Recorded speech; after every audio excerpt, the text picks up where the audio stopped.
د جومات په پیزارځای کې یو سپین ږیری بابا ناست دی، دواړه لاس یې لپه کړي، د الله په نامه غواړي، د الله نه یې نه غواړي څوک څه ورکړي نه کړي او تېر شي. څوک وایي بل څه کار دې نشته چې د سوال رزق ته ناست یې.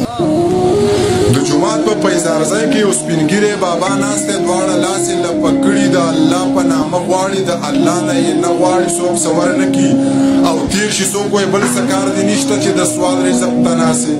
جوماتونه خو نور هم شته، چېرته بل جومات ته لاړ شه، دغه ستغې ستوري اوري، دغه تکې توري اوري، د بابا سترګې شرمېږي خو د لوږې نه مړ کېږي.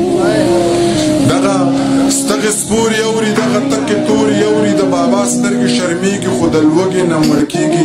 یا رحمانه یا رحیمه یا خالقه یا رازقه یا جباره یا قهاره، توبه پروردګاره. یا رحمانه یا رحیمه یا خالقه یا رازقه یا جباره یا قهاره، توبه پروردګاره. دا تصویر خو سړی وجني، دا کافر خو سړی وجني، دا تصویر هم عجیبه دی، مصور هم عجیبه دی.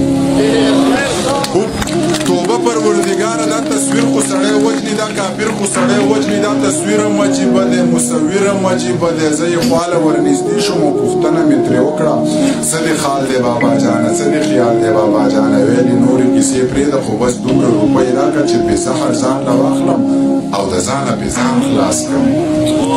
زه یې خواله ورنږدې شوم او پوښتنه مې ترې وکړه، څه دې حال دی بابا جانه، څه دې خیال دی بابا جانه. ویلې نورې کیسې پرېږده، خو بس دومره روپۍ راکړه چې بې زهر ځان له واخلم او د ځانه پې ځان خلاص کړم، د ایمانه پې ځان خلاص کړم، چې دا ستغې سپورې نه اورم، د انسانه پې ځان خلاص کړم.